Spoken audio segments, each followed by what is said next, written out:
जी तारड़ साहब हमारे साथ मौजूद हैं। इंटरनेशनल अफेयर्स के हवाले से बात करेंगे और सबसे पहले तो हम बात करेंगे ग्लोबल साउथ के हवाले से, जो इंडिया के प्राइम मिनिस्टर नरेंद्र मोदी जी ने स्टेटमेंट दी है उस हवाले से। इसराइल और हमास में जो कंफ्लिक्ट में लेटेस्ट डेवलपमेंट हुई है उसके ऊपर बात करेंगे। मुस्लिम कंट्रीज इस सब सिचुएशन में क्या करती नजर आ रही हैं, उनकी स्टेटमेंट्स क्या हैं और प्रैक्टिकली वो किस जगह पे स्टैंड करती हैं, इन चीजों पे बात करेंगे। और पाकिस्तान की प्रोडक्ट्स फॉरेन कंट्रीज में जाके इंडिया के लोगों के साथ, इंडिया की ब्रांडिंग के साथ सेल हो रही है। क्या वजह है? पाकिस्तान के ऊपर लोग एतमाद नहीं करते इंटरनेशनल लेवल पे। क्या वजह है इंडिया की प्रोडक्ट्स को ज्यादा जो है वो अहमियत दी जाती है? इन सब चीजों पे बात करने के लिए सर मौजूद हैं। अस्सलाम वालेकुम सर। वालेकुम सलाम। Thank you sir, thank you so much for having me in your show. Sir आपका बहुत शुक्रिया कि आप टाइम देते हैं हमें, मतलब बहुत कुछ सीखने को मिलता है। हमारी ऑडियंस बहुत ज्यादा आपको ना सिर्फ पसंद करती है बल्कि आपकी रैशनल और अनबायस्ड जो ओपिनियन रहती है, मैं ये समझता हूँ कि इंडिया और पाकिस्तान दोनों कंट्रीज के लोगों के लिए बहुत ही बेहतरीन है ग्लोबल अफेयर के हवाले से, इंटरनेशनल अफेयर के हवाले से। सर स्टार्ट करते हैं ग्लोबल साउथ के। जो इस टाइम एक बात चल रही है, इंडियन प्राइम मिनिस्टर ने उसके ऊपर जो स्टेटमेंट दी है, सर क्या कहना चाहेंगे? थोड़ा सा एक्सप्लेन करिएगा ये ग्लोबल साउथ और फिर उसके बाद इंडिया का स्टांस। चौहान साहब, सबसे पहले तो मैं बताना चाहूंगा, जिस तरह मैं पहले हमेशा आपको कहता हूं कि लाहौर से 100 किलोमीटर के फासले पर दुनिया बिल्कुल डिफरेंट है। इसी शहर में लाहौर से 100 किलोमीटर के फासले पर अभी 2 हफ्ते पहले या हफ्ता पहले 2+2 हुई है। जी। अमेरिका का फॉरेन मिनिस्टर और उनका आस्टन लॉयड जो उनका डिफेंस मिनिस्टर है वो वहां पे आए। नए मुआहदों पे साइन हुआ, 295 स्टार्टअप्स के बारे में बात की गई। और आज जो मैं समझता हूं, जो ये जो वर्चुअल मीटिंग की गई है भारत की तरफ से ग्लोबल साउथ के, ये सेकंड थी। 125 मुल्कों ने इसमें हिस्सा लिया है। उसको 10 सेशंस में डिवाइड किया गया।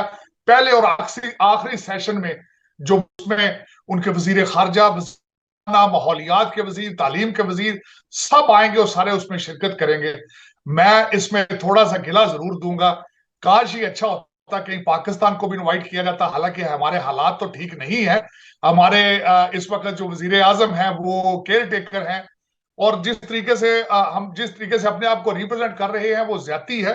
हम खुद, मैं इसमें कन्फेस करूंगा। लेकिन मैं समझता हूं कि ये मीटिंग जो है G20 के बाद लीडरशिप, जिसकी प्रेसिडेंटशिप जो थी भारत के पास थी, उसके बाद सबसे बड़ी मीटिंग ये होगी जिसमें 125 मुल्क जो है वो इसमें आएंगे। यहाँ ये बताना जरूर समझूंगा कि उन्होंने पैसिफिक आइलैंड की तरफ से लोग बुलाए, फार डीप ईस्ट की तरफ से, वेस्ट की तरफ से उन्होंने लैटिन अमेरिका के लोगों को बुलाया, वहां पे ममालिक को बुलाया। मैं समझता हूं कि इट्स अ बिग अचीवमेंट। जो मैं यहां से फोरकास्ट करता हूं कि भारत इज मूविंग स्विफ्टली, बड़ी तेजी के साथ सिक्योरिटी काउंसिल के अंदर अपनी सीट बनाने के लिए सफर में वो गामजन है। अमेरिका की सपोर्ट हासिल है, बल्कि दूसरे ममालिक, यूरोपियन यूनियन और वेस्टर्न दूसरे जो फ्रांस और जर्मनी, सबकी सपोर्ट हासिल है। और मैं समझता हूं कि credit goes to the Modi साहब।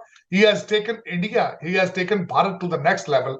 और मैं समझता हूं ये बहुत बड़ी बात है ग्लोबल साउथ में। यहाँ पे मैं उसका स्लोगन क्या था ये भी मेंशन करना चाहूंगा। उन्होंने कहा था कि हम दुनिया में इकट्ठे हैं, 125 ममालिक इकट्ठे हैं एक एक दूसरे की तरक्की के लिए और एतमाद के लिए। और उसके बाद इसका जो इस ऑर्गेनाइजेशन का स्लोगन है वो ये है कि टुगेदर फॉर वन फ्यूचर। मैं समझता हूं it's a wonderful thing, it's a wonderful gesture, it's a wonderful concept. और जो इस सारी चीजों में G20 की जो प्रेसिडेंटशिप थी उसमें भी मोदी साहब का जो सबसे बड़ा कंसर्न था वो ग्लोबल साउथ पे, हमेशा अपने पूरे रीजन को साथ लेके चलना चाहते हैं। और उन्होंने G20 की प्रेसिडेंटशिप में और इस ये जो ग्लोबल साउथ की मीटिंग है। जी तो दोस्तों, जैसा कि आपको पता है कि वर्ल्ड कप स्टार्ट है, तो आज मैं आपको एक ऐसी ऐप के बारे में बताने जा रहा हूं जहां पे आप मैच देखने के साथ साथ पैसे भी अर्न कर सकते हैं। और इस ऐप का नाम है पेरीपल्स। पेरीपल्स पे आप अपनी फेवरेट टीम पर प्रेडिक्शन करके और उसके मैच जीतने पर पैसे अर्न कर सकते हैं। और पहले डिपॉजिट पर आपको मिलेगा 40,000 तक का बोनस। और इन जीते हुए पैसों को विड्रॉ करने का प्रोसीजर भी बहुत ही आसान है। आप किसी भी जैज कैश, इजी पैसा या अपने बैंक अकाउंट के थ्रू इन पैसों को डिपॉजिट कर सकते हैं। तो फिर देर किस बात की, लिंक डिस्क्रिप्शन में और कमेंट बॉक्स में मौजूद है। अभी जाएं, खुद को रजिस्टर करें और मेरे दिए हुए प्रोमो कोड को यूज करते हुए आपको मिलेगा 40,000 का बोनस। जाएं, खुद को रजिस्टर करें, विन करें।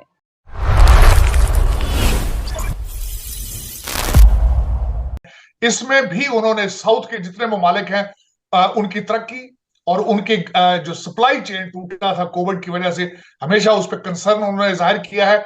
इसका मेन जो फोकस था ग्लोबल साउथ का ये होगा, वो यही था कि ग्लोबल साउथ के ममालिक हैं वो दूसरी दुनिया के साथ ट्रेड में किस तरह कम्पीट करेंगे। Wonderful gesture, appreciative.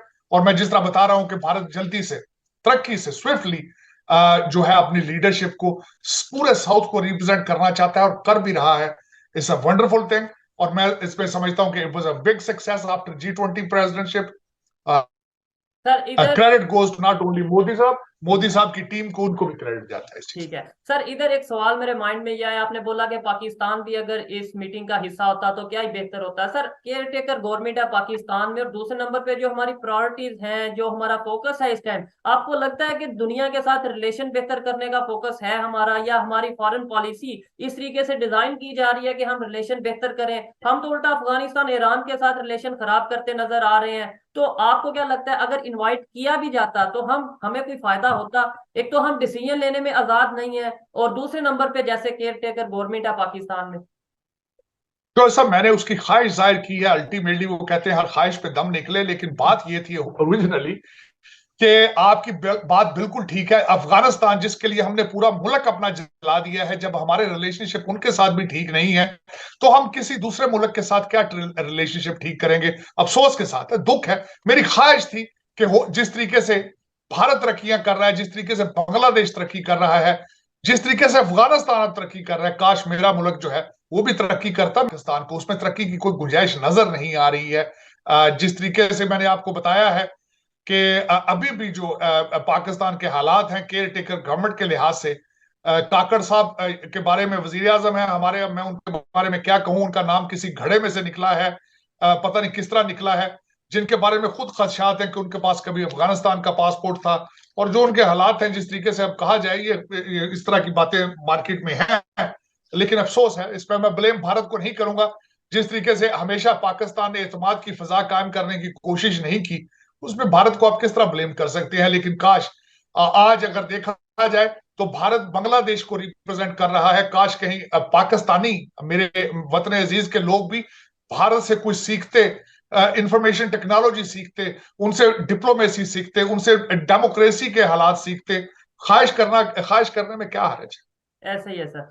सर और इसके अलावा अगर हम बात करें इस टाइम इसराइल और हमास को लेके, कुछ लोगों का मतलब कुछ खबरों के मुताबिक ये है कि शायद सीज फायर की तरफ ये बात जाती नजर आ रही है, और इस्लामिक कंट्रीज का इसके ऊपर, जब ये जंग स्टार्ट हुई, कॉन्फ्लिक्ट स्टार्ट हुआ, तो ऐसे मतलब इस्लामिक कंट्रीज की तरफ से ये एक स्टांस आया, चाहे पाकिस्तान हो, ईरान हो, तुर्की हो, सऊदीया हो, कि हम तो एक दिन में ये कर देंगे, हम 2 दिन में वो कर देंगे। ना तो कुछ होता नजर आया और ना ही कुछ होता नजर आ रहा है आने वाले टाइम में। बिल्कुल मैं एग्री करूंगा। जब जब ये सिलसिला कॉन्फ्लिक्ट शुरू हुआ था, उसमें शुरू में शुरू में तो बल्कि मैं यहां तक कहूंगा कि वेस्ट और अमेरिका के लोग जो है उनकी भी फीलिंग्स थी, और आहिस्ता आहिस्ता वो सारी चीजें चेंज होती गई। आज के लिहाज से अगर देखा जाए तकरीबन 12,000 लोग जो है फलस्तीनी मारे जा चुके हैं, जिनमें से 5,000 बच्चे हैं। अब उसमें देखा जाए 57 इस्लामिक मुल्क इकट्ठे हुए रियाज के अंदर, उन्होंने मीटिंग की, OIC की और अरब लीग की, लेकिन बयान से आगे नहीं बढ़ सके। टर्की है आज, वो भी बयान देता नजर आ रहा है। कोई मेरा ना कोई उस पर कोई भी ठोस फैसला करने से कासर है।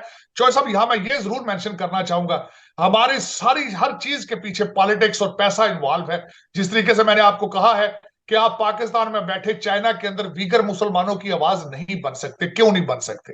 आप फलस्तीन के लिए तड़प रहे हैं, तो आप रोहिंग्या मुसलमान बर्मा के अंदर, उनकी आवाज क्यों नहीं बनते? जिस तरीके से इराक और लीबिया में इस वक्त मुसलमानों के साथ जो सलूक हो रहा है, उसकी आवाज क्यों नहीं बनते? सीरिया के अंदर कई ज्यादतियां हो रही हैं, लेकिन दर हकीकत हमारी हर चीज के अंदर पॉलिटिक्स और पैसा इन्वॉल्व है। Corruption is killing Islamic world. Matter of fact मैं समझता हूं इस वक्त सबसे पहला मसला आपका एजुकेशन है, तालीम है। खुदा ने आपको तेल दिया था, लेकिन आपने एक भी ढंग की यूनिवर्सिटी मिडिल ईस्ट के अंदर नहीं बनाई। आप एक भी ढंग का हस्पताल आपने नहीं बनाया। आज भी सऊदी, कुवैती, UAE, कतरी सारे इलाज कराना अमेरिका जाते हैं, अय्याशी करना इंग्लैंड जाते हैं। लेकिन क्या ही अफसोस की बात है, कोई लाइब्रेरियां बनाते, कोई यूनिवर्सिटियां बनाते, कोई रिसर्च करते। अब भारत का, अब सऊदी अरेबिया इस वक्त देख रहा है कि आगे मजीद क्रिकेट पे गुजारा करेगा, बॉलीवुड पे गुजारा करेगा, मेरा मकसद है कि इस तरह जिंदगी गुजारने से अच्छा था अपने बच्चों को, अपने अगली जनरेशन को पढ़ाने की कोशिश करते। इंडियन इंस्टीट्यूट ऑफ टेक्नोलॉजी की ब्रांच खोल लेते रियाज में, दुबई में इंडियन इंस्टीट्यूट ऑफ टेक्नोलॉजी की ब्रांच खोल लेते, ताकि लोग पढ़ते आगे। एक बात मैं जो सब बताना चाहूंगा, आज आपका और भारत का सबसे बड़ा डिफरेंस तालीम के मैदान में है। और दूसरा आपका इशू जो है वो करप्शन है। करप्शन, आप हर चीज से बच जाएंगे, करप्शन से नहीं बचेंगे। मैं एक दफा फिर कहना चाहूंगा, आप गरीब मुल्क नहीं है, आप करप्ट मुल्क है। सर आपने बोला कि आज अगर मिडिल ईस्ट की बात करें तो कोई बॉलीवुड की तरफ देख रहा है, तो कोई क्रिकेट मतलब इंडियन क्रिकेट की तरफ देख रहा है। सर फिर भी हमारे से तो कम से कम बेहतर है। अभी भी उन्हें समझ आ रही है कि अगर ऑयल आने वाले टाइम में उसकी इतनी अहमियत नहीं रहेगी तो हम कुछ ना कुछ अपना अल्टरनेटिव देखें। हमारे यहाँ पे जो चीज थी उसे जो 1947 में जो कंसेप्ट था, आज 2023 में भी वही कंसेप्ट चल रहा है। 1947 में जिसे दुश्मन कहते थे, आज 2023 में भी उसी दुश्मन कहते नजर आ रहे हैं। मतलब हमारी सोच क्यों नहीं बदल रही, मैं ये समझता हूँ। आपने बोला मिडिल ईस्ट आज यानी कि क्या बेहतर होता कि अपने बच्चों को एजुकेशन देते, यूनिवर्सिटीज देते। मैं कहता हूँ हमारे से कई गुना बेहतर है वो। कम से कम वो दुनिया के साथ चल रहे हैं, कम से कम वो दुनिया के साथ अपने रिलेशन बेहतर कर रहे हैं। जो साहब, पाकिस्तान का और कोई दुश्मन नहीं है, सिर्फ आप खुद पाकिस्तान के दुश्मन है। उसकी वजह यह है कि पाकिस्तान के अंदर पाकिस्तानी है ही कोई। अभी तक पाकिस्तान के अंदर